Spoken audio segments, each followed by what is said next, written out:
তো ইতিমধ্যে আমরা কিন্তু পৌঁছে গেছি বিয়েবাড়িতে। আর আমরা তোমার হচ্ছে ভিডিওটা কিন্তু আগে থেকেই করা রয়েছিল। তো সাথে সাথে কিন্তু তোমাদের সাথে আমি ভিডিওগুলো শেয়ার করতে পারিনি, তার কারণ একটাই যে সেখানে নেটওয়ার্ক একদমই পায় না। আমরা যেখানে গিয়েছিলাম বিয়ে খেতে, তো সেখানে কিন্তু নেটওয়ার্কের কিন্তু অনেকটা ইস্যু, নেটওয়ার্কের কিন্তু খুবই খুবই অসুবিধা। সেখানে কিন্তু সেভাবে কিন্তু নেটওয়ার্ক পাওয়া যায় না। তো তার জন্য তোমার একটা ফোন কল করতে হলেও তোমাকে কিন্তু 10বার ভাবতে হয়, ফোন কল কিন্তু একটা ভালো মতো করা যায় না, এতটাই নেটওয়ার্ক ইস্যু। তাই কিন্তু ভিডিওটা আজকে এতদিন পর আমাকে এডিট করে তারপর আপলোড করতে হচ্ছে। তো আমরা কিন্তু ইতিমধ্যে চলে এসেছি বিয়েবাড়িতে। তো বিয়েবাড়িতে যেতে যেতে এখানে কিন্তু আরও একটা গেট আমরা পেয়ে গিয়েছি, কিন্তু এটা এটা আমরা যেখানে যাচ্ছি এটা কিন্তু সেটা নয়। আমরা যাচ্ছি হচ্ছে আমার বরের মামাবাড়ি। তো আমার বরের মামাতো ভাইয়ের বিয়ে। তো সেখানে যাচ্ছি আমরা। তো এটা কিন্তু ওদের গেটটা নয়, ওদের গেটটা আরও একটু এগিয়ে। আর ওদের বাড়িটা হচ্ছে একটু গ্রামে। আর দেখতেই পাচ্ছ চারপাশটা কিন্তু প্রচুর পরিমাণে গ্রাম। এটা একটা গ্রাম বাড়ি। তো ওরা যেহেতু গ্রামে থাকে, আর সেই কারণেই না এদিকে নেটওয়ার্কের কিন্তু খুবই মানে তোমাদের কি বলবো, খুবই মানে অসুবিধা হয়। তো ফাইনালি আমরা কিন্তু, আর এই রাস্তাটাও কিন্তু অনেকটা নোংরা, মানে অনেকটা রাস্তাটা কিন্তু একটু ভালো ছিল না। রাস্তা গাড়িটা যে যাচ্ছে না তাও খুব কষ্ট করে কটকট কটকট করে কেমন একটা আওয়াজ দিচ্ছে গাড়িটা। তো ফাইনালি চলে এসেছি বিয়ে বাড়িতে। আর প্যান্ডেলটা না অসাধারণ প্যান্ডেল করেছে, কিন্তু এখনও কিন্তু ফিনিশিংটা হয়নি, আরও অনেক কিছু বাকি রয়েছে। যেহেতু আমরা আমরা যে আজকে আসলাম তার দুদিন কাল বৌভাত, তোমাদের রিসেপশন যেটা, আর এটা কিন্তু বাড়িতেই হচ্ছে, বাড়িতেই কিন্তু সুন্দর করে কিন্তু প্যান্ডেলটা করা হয়েছে। তো যার জন্য কিন্তু এখনও কিন্তু কমপ্লিট হয়নি, করা হচ্ছে। এই যে দেখতে পাচ্ছ চেয়ারগুলো কিন্তু এক সাইডে কিন্তু সুন্দর করে শুধু তোমার রাখা রয়েছে, এগুলো কিন্তু তোমার একে করে কিন্তু এখনও সাজানো হয়নি। আর ইতিমধ্যে এখানে কিন্তু ব্যান্ড পার্টি এসে হাজির, ওরা বসে আছে। কেননা বউ আসবে, বউকে কিন্তু ব্যান্ড পার্টি ব্যান্ড বাজিয়ে বউকে কিন্তু ওয়েলকাম করা হবে, নতুন বৌমাকে ওয়েলকাম করা হবে। এদিকে আমার বরও কিন্তু একটু একটু কাজে হেল্প করছে। আর এদিকে দেখতেই পাচ্ছ ঝাড়বাতিটা এটা লাগানো হবে। তো যেহেতু তোমাদেরকে প্রথমেই বলেছি কাজ কিন্তু এখনও কমপ্লিট হয়নি, কাজ কিন্তু করা হচ্ছে। তো এদিকে ওরা কিন্তু সুন্দর করে ঝাড়বাতিগুলো লাগিয়ে নেবে। আমার বর কোথাও একটা বেরোলো।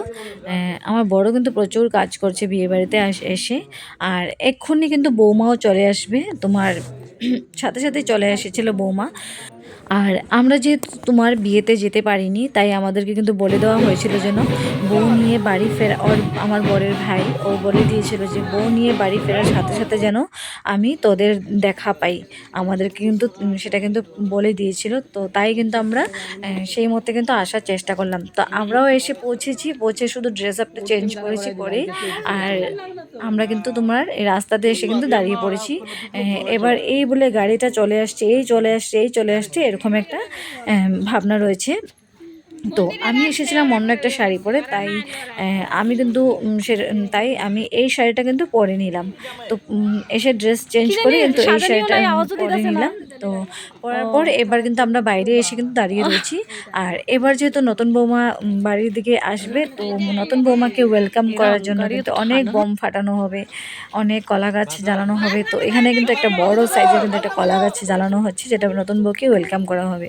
তো গাড়িটা কিন্তু অনেকটা দূরে রয়েছে, যেহেতু কাছে আসলে একটু প্রবলেম হতে পারে। তো বোমটা যেহেতু ফাটানো হচ্ছে এখানে, তোমার দুটো দুটো কলা গাছ কিন্তু এখানে কিন্তু জ্বালানো হচ্ছে নতুন বৌমাকে ওয়েলকাম করার জন্য। এদিকে কিন্তু সকলেই ভিডিও করছে, আর আমিও একটু চেষ্টা করলাম ভিডিও করার, তোমাদের সাথে শেয়ার করতে হবে তাই। আর ভালো লাগছিল সেই মুহূর্তটা, আমারও সেই মুহূর্তটা 1 বছর আগে কেটে গিয়েছে। এই অনুভূতিটা আমারও বেশ ভালো লাগছিল। নতুন বৌমা এবার চলে আসছে আস্তে আস্তে তোমার বাড়ির ধারে। আর কিছু লোকজন কিন্তু তোমার সেই দূর থেকে কিন্তু গাড়ি থেকে নেমে এই জিনিসপত্র কিন্তু নিয়ে কিন্তু ভেতর দিয়ে কিন্তু চলে আসছে, কেননা গাড়ি কতক্ষণে আসবে। আর যেহেতু বাড়ির কাছাকাছি চলেই এসেছে, তাই কিন্তু ওরা এক এক করে কিন্তু নেমে নেমে কিছু লোকজন কিন্তু চলে আসছে। আর যেহেতু এটা গ্রাম বাড়ি, তো তাই কিন্তু চারপাশে দেখতে পাচ্ছি অনেক লোকেরা কিন্তু যার যার নিজের নিজের গেট থেকে দাঁড়িয়ে দাঁড়িয়ে দেখছিল সবাই। এই যে এদিকে দেখতে পাচ্ছি তোমার এদিকে লঙ্কা বমগুলো রয়েছে, যেগুলো এগুলো কিন্তু বড় করে একটা ইসে বানিয়ে তারপরে কিন্তু ফাটানো হচ্ছে। আর আমার বর কিন্তু একটুও ভয় পায় না ও বম ফাটাতে। এমনি কিন্তু ও দেওয়ালিতে একটু বম ফাটাবে না, ও কালী পূজাতে ও একটু বম ফাটাবে না। কিন্তু কারোর বিয়েতে যদি তাকে বলা হয় যে তুমি একটু বমগুলো ফাটাবে যখন আমরা বউ নিয়ে আসবো, বা যখন আমরা বরযাত্রী হিসেবে যাব, তখন কিন্তু সে উস্তাদ বম ফাটানোর জন্য, এক পায়ে রাজি সে ফাটাবে। কিন্তু দেওয়ালিতে যদি আমি তাকে বলি চলো বম ফাটাবো, তখন সে বম ফাটাবে না। তখন সে তাকে বললেও সে বম ফাটাবে না, তখন বলবে আমার নাকি বম ফাটালে ভয় হয়, এরকম বলবে। ফাটাবে না, কিছুতেই বম ফাটাবে না। তো এরকম একটা অবস্থা। আর এখানে সকলকে ভিডিও করতে করতে না আমি নিজের ক্লিপ নিতেই যে ভুলেই যাই, আমি নিজের একটু কিন্তু ক্লিপ নেওয়া হয় না আমার। তো সেটাই, নিজের ক্লিপ না নিলেও সকলকে দেখাই তোমাদের সাথে। আর এদিকে দেখতে পাচ্ছ তোমার 100 কি বলে এগুলোকে, 1000 বোমগুলো যেগুলো উপরে গিয়ে ফাটে। এগুলো দেখতে কিন্তু ভীষণ সুন্দর লাগে। নতুন বউকে কিন্তু এই বোমাগুলো কিন্তু ফাটিয়ে ওয়েলকাম জানানো হচ্ছে। তো নতুন বৌমা তো প্রায় ভীষণ খুশি।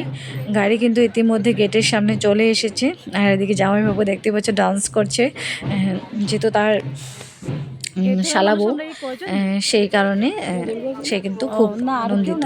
তো নতুন বউ এবার গাড়ি থেকে নেমে আসবে, আর আমরাও কিন্তু অতি অপেক্ষাতে রয়েছি, সে বেরোবে, তাকে আমরা একটু ফটো তুলবো, একটু ভিডিও নেব তার।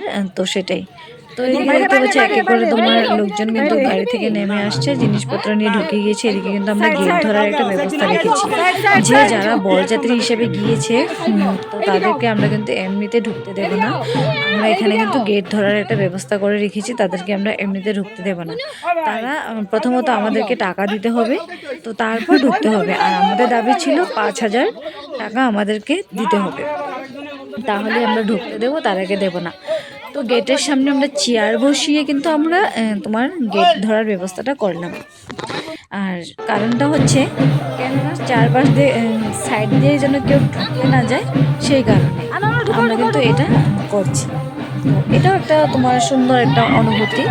আর এদিকে তো দেখতে পাচ্ছ বর গাড়ি থেকে নেমে সে যে কি খুশি, সে প্রথমেই একেবারে মানে আনন্দ হয়ে সে আর থাকতে পারছে না, ভীষণ খুশিও যে বিয়ে করে বউ নিয়ে এসেছে বাড়িতে। তার কত কত বড় কাজ করে এসেছে সে, তার কত আনন্দ সে মানে বলে বোঝাতে পারছে না, কত আনন্দিত সে। আর এদিকে তো বৌমা নেমে এসেছে, আর বৌমা কিন্তু ভীষণ টায়ার্ড ছিল। আর এটা হওয়ারই কথা, তোমার কান্নাকাটি করেছে যেহেতু, আর তোমার বাপের বাড়ি থেকে শ্বশুর বাড়ি চলে যাচ্ছে, এটা একটা খুবই কষ্টকর, তোমার কি বলবো, এই জন্য একটু কান্না তো হবেই। তোমার যতই শ্বশুর বাড়ি তোমার নিজের বাড়ি হোক না কেন, তো সবাই এটা বলে থাকে, তাও তোমার কি হয়, তুমি যেখানে ছোট থেকে বড় হয়েছো সেই বাড়িটা যদি তোমার পর হয়ে যায়, তো সে তার থেকে দুঃখের ব্যাপার কিন্তু আর কোনো কিছুতে নেই। মেয়েদের এই একটা জিনিস, তোমার একটা না একটা সময় কিন্তু পার করে আসতেই হয়। তো যেটা আমার ক্ষেত্রেও হয়েছে, আমিও কিন্তু ভীষণ কান্নাকাটি করেছি। আমার বিয়ের প্রথম দিকে কিন্তু আমি বলেছিলাম যে আমি কান্নাকাটি করবোই না, একটুও করবো না, আমি সকলকে এই কথা বলতাম। কিন্তু লাস্ট অবধি আমি কিন্তু আর থাকতে পারিনি, যে কান্নাটা কিন্তু আমার করতেই হলো, চলেই আসলো, নিজে আমি কন্ট্রোলে রাখতে পারলাম না। আর নতুন বউ কিন্তু ভীষণ টায়ার্ড, আর টায়ার্ড হলেও কিন্তু কিচ্ছু করার নেই, রিচুয়াল যেগুলো রয়েছে সেগুলো কিন্তু কমপ্লিট করতেই হবে, কিছু করার নেই। তো নতুন বৌমাকে প্রথমত এখানে মিষ্টি খাইয়ে ওয়েলকাম করা হবে, তাই প্রথমে মিষ্টি দেওয়া হলো, বরকেও মিষ্টি দেওয়া হলো, জল খাইয়ে দেওয়া হলো। এবার ওদেরকে বরণ করা হবে। তো বরণের জন্য এখানে থালাতে রয়েছে কলা তোমার, আর এখানে প্রদীপগুলো রয়েছে, তো বরণ করে নিয়ে আসবে। আর বর বউকে সুন্দর করে হাত ধরে একেবারে তোমার ভেতরের দিকে নিয়ে এসেছে। আর আমাদের কিন্তু অনেক দাবি ছিল, আমাদের কিন্তু 5000 টাকা দিতে হবে, তাহলে কিন্তু দেবো, কিন্তু আমাদেরকে 5000 টাকা দিইনি। অনেক চাওয়ার পরেও কিন্তু আমাদের 3000 টাকা হাতে তুলে দিল।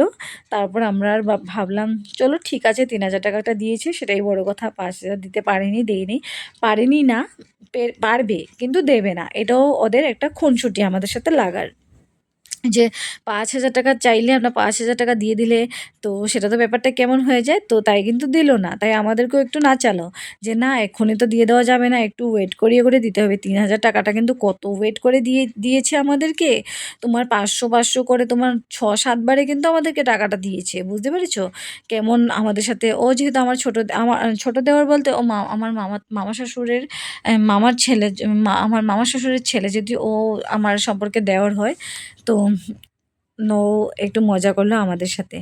তো এবার নতুন বৌমার আরও একটা রিচুয়াল, এই যে শাড়িটা তোমার সুন্দর করে এখানে পাতা রয়েছে তোমার ঘর থেকে বাইরে পর্যন্ত। তো এই নতুন বৌমা কিন্তু শাড়িটা কিন্তু ভালো করে ভাঁজ করে করে ভেতরের দিকে কিন্তু নিয়ে যাবে। এটাই হচ্ছে একটা নিয়ম। এদের বাড়ির এই নিয়ম। আমাদের বাড়ি, আমার শ্বশুরবাড়ির নিয়মটা কিন্তু এটা ছিল না। আমার শ্বশুরবাড়ির নিয়ম ছিল আমাদেরকে বরণ করে কিন্তু এমনিতেই ঘরে ঢুকিয়ে দিয়েছিল। তোমার প্রদীপ দিয়ে কিন্তু বৌমাকে মুখ আলো করে কিন্তু দেখছিল। এটা একটা নিয়ম ছিল শাশুড়ি মা। তারপর কিন্তু তোমাকে বরণ করে তোমাকে ঘরের ভিতর ঢুকানো হয়েছিল।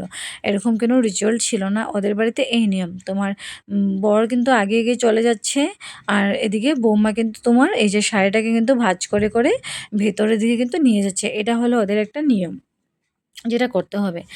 তো একটা নিয়ম পার করার পর বউ আসার পর আরও একটা নিয়ম। বউটা যে প্রচণ্ড টায়ার্ড হয়ে আসছে, একটু যে বিশ্রাম নিবে, তো তার আগে কিন্তু ওদের কিছু করার নেই, নিয়মটা তো করতেই হবে। তো এখানে কড়ি খেলা হচ্ছে প্রথমত। আমি কিন্তু এইগুলো জিনিস ভালো বুঝি না। হ্যাঁ, কড়ি খেলা হচ্ছে, এটা কিভাবে কি করতে হয় আমি বুঝি না ভালো। আমি প্রথমে কিন্তু এখানে ছিলাম না, চলে গিয়েছিলাম অন্যদিকে। তো তারপর যেহেতু দেখলাম, তো সাথে সাথে চলে আসলাম, কি নিয়ম হচ্ছে একটু দেখে আসি। তো সেইভাবে কিন্তু চলে এসেছিলাম। তো আসার পর তোমার এই নিয়মটা কিন্তু কমপ্লিট হয়ে এসেছিলো, তাই এটা কিন্তু উঠিয়ে দিয়েছে। এবার এখানে চাউল দিয়ে একটা নিয়ম হবে। তোমার চালটা তোমার বর ছড়িয়ে দেবে, চারদিকটা ছড়িয়ে দেবে। যতদূর পারে সে ছড়িয়ে দেবে। এর মানে হচ্ছে সংসারটা বর যতদূর পারে ছড়িয়ে রাখবে, আর বৌমা কিন্তু এটাকে গুছিয়ে রাখবে, তোমার এক করে রাখবে এক জায়গাতে। তো এরকম মানে সম্পর্কের বাঁধনগুলো এরকম। তোমার বর যদি ছড়িয়ে ছিটিয়ে রেখে দেয়, তো বৌমাকে কিন্তু এগুলো গুছিয়ে সুন্দর করে কিন্তু এক করে রাখতে হবে। এটাই হচ্ছে সম্পর্কের বাঁধন। তো এটাই কিন্তু এই নিয়মের মধ্যে দিয়ে কিন্তু করা হচ্ছে। এই নিয়মটা কিন্তু তোমার একবার করে কিন্তু ৩ বার করা হবে। তো এখানে বৌমা এক করবে, এক করার পর বর কিন্তু আবার এগুলোকে তোমার এলোমেলো করে দেবে। আবার বৌমা কিন্তু তোমার এগুলোকে এক করবে। এভাবে কিন্তু গুছিয়ে রাখবে। তো এই করে করে কিন্তু এই নিয়মগুলো কিন্তু ৩ বার করা হবে। আর এই নিয়মটা কিন্তু ওদের যেভাবে তোমার শ্বশুরবাড়ি থেকে মেয়ের বাড়ি, বাপের বাড়ি থেকে মানে চলে এসেই তোমার যে এই নিয়মটা কিন্তু ওদের করা হয়েছে, আমাদের কিন্তু এটা ছিল না। আমাদের এই নিয়মটা ছিল তোমার বিয়ের পরের দিন, বিয়ের পরে যেহেতু আমি শ্বশুরবাড়ি যেদিন চলে এসেছি সেদিনই ছিল কাল রাত্রি। কাল রাত্রির পরের দিন ছিল তোমার ভাত কাপড় ছিল। তো ভাত কাপড় অনুষ্ঠান যেদিন ছিল সেদিনই কিন্তু এই নিয়মগুলো ছিল। আর আশীর্বাদের একটা ব্যবস্থা করা হয়েছিল, যেখানে সবাই তোমার বাড়ির লোকেরা রয়েছে, তারা কিন্তু গিফট দেবে। তো সেই ব্যবস্থাই কিন্তু করা রয়েছিল তোমার, যার জন্য সেটা কিন্তু আমাদের ছিল না। আর ওদের যেটা হচ্ছে এটা কিন্তু আগের থেকে কিন্তু করা হচ্ছে এই ব্যাপারটা বিয়ের দিনে। আমাদের এই ব্যাপারটা কিন্তু বিয়ের দিনে ছিল না। তো এবার তোমার কি হবে, ও এগুলো করে নেবে। তারপর যে মাথার যে মুকুটগুলো রয়েছে, ওর একটা, বৌমার একটা। তো এখান থেকে কিন্তু দুটো মুকুট কিন্তু ছিঁড়ে নেবে। তারপর একটা পাত্রতে একটু জল নেবে, বেশি করে জল নেবে। নিয়ে জলটাকে ভালো করে ঘুটে এই দুটো তোমার ছেড়ে দেবে জলের মধ্যে। এই দুটো মুকুটের টুকরো জলের মধ্যে ছেড়ে দেবে। ছেড়ে দেওয়ার পর তোমার দুটো আলাদা আলাদাভাবে ছেড়ে দেবে তাড়াহুড়ো করে। আর এগুলো ঘুরে ঘুরে ঘুরে ঘুরে যখন এক হয়ে যাবে, তো এটার মানে এটাই যে বৌমা আর বরের ভালোবাসা কত দূর পর্যন্ত অটুট থাকে, এটাই পরীক্ষা করার, এটা একটা নিয়ম। যেহেতু এর দ্বারা পরীক্ষা হয় না, কিন্তু তাও এটা একটা নিয়ম। তো এটাই করা হবে। তো এখানে তোমার জল কিন্তু নেওয়া হয়েছে। তো এখানে জলটা নিয়ে নেওয়া হয়েছে। এবার কি হবে, মুকুটের টুকরোগুলো জলের মধ্যে কিন্তু ঘুটে ভালো করে কিন্তু দিয়ে দেবে। তো ব্যাপারটা তোমরা দেখতে থাকো, দেখলেই বুঝতে পারবে আসলে জিনিসটা কি। আর আমার কাছে আমার শ্বশুরবাড়িতেও কিন্তু এই নিয়মটা করেছিল। তোমার এই নিয়মটা করেছিল বলতে তোমার আমার এই নিয়মটা করেছিল আমার এই যে ভাত কাপড় যেদিন আমাদেরকে দেওয়া হয় সেদিন কিন্তু এই নিয়মটা করা হয়েছিল। তার আগে কিন্তু বিয়ের দিনেই চলে আসার পর এই নিয়মটা কিন্তু করা হয়নি।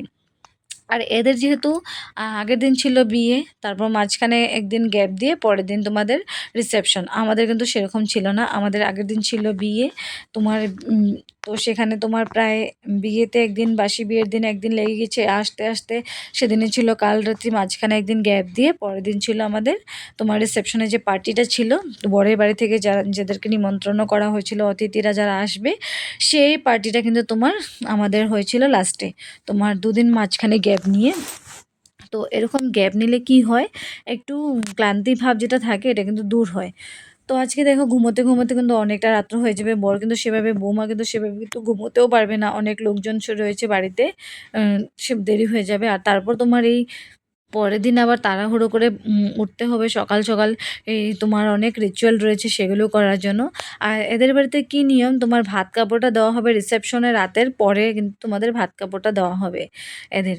আর এখানে বৌমা কিন্তু ঢাকনাটা লাগিয়ে দিচ্ছে, এটাই হচ্ছে নিয়ম। এদের তোমার নিয়ম হচ্ছে তোমার ধরো আজকে হলো রিসেপশন। তো রিসেপশনের দিন কিন্তু সারাদিন সকাল থেকে কিন্তু বৌমা কিছুই খাবে না, না খেয়ে থাকবে। কেননা সন্ধেবেলা পার্টিটা হয়ে কমপ্লিট হয়ে আসলে তোমার রাত 11টা বাজুক 12টা বাজুক, পার্টি কমপ্লিট হয়ে আসার পর বৌমাকে দেওয়া হবে ভাত কাপড়। তো ভাত কাপড় দেওয়ার পর বৌমা কিন্তু ভাত খাবে। তার আগে কিন্তু কিচ্ছু খেতে পারবে না। আর ভাত খাওয়া দাওয়া করার পর তারপর কিন্তু ওই রাতে কিন্তু তাদের শুভরাত্রিটা কিন্তু করানো হবে। আমাদের কিন্তু সেরকম ছিল না। আমাদের যেদিন ভাত কাপড় দেওয়া হয়েছিল সেদিনই করা হয়েছিল। ওদেরও নিয়ম ঠিকই রয়েছে, তোমার ভাত কাপড় যেদিন দেওয়া হয়েছিল সেদিনই করা হয়েছে শুভরাত্রিটা। কিন্তু কারণটা হচ্ছে ওদের রিসেপশনটা কিন্তু ওই দিনে রাখাতে কিন্তু ওদের উপর কিন্তু ভীষণভাবে কিন্তু চাপ পড়েছে, ভীষণভাবে চাপ পড়েছে। তো এই নিয়মটাও কিন্তু তোমার এক, এক করে কিন্তু ৩ বার করবে, তার বেশি করবে না। তো এটা কিন্তু লাস্ট বার মনে হচ্ছে। তোমার আর এটা কিন্তু দুবার, দুবার যে করলো সেটা কিন্তু তোমার মিলে গিয়েছে, একসাথে হয়ে গিয়েছে। বর আর বৌমার মুকুট দুটো কিন্তু একসাথে হয়ে গিয়েছে। তার মানে এটার থেকে এটা পরীক্ষা করা যে তাদের বন্ধন কিন্তু অটুট থাকবে। এটাই নিয়মের মধ্যে দিয়ে পরীক্ষা করা। তো এবারও দেখবে তোমার এই যে এক হয়েই আছে। তো এটা কিন্তু দুবার, দুবার হয়েছে। তো তোমাদের এই বিয়ের ভিডিও কেমন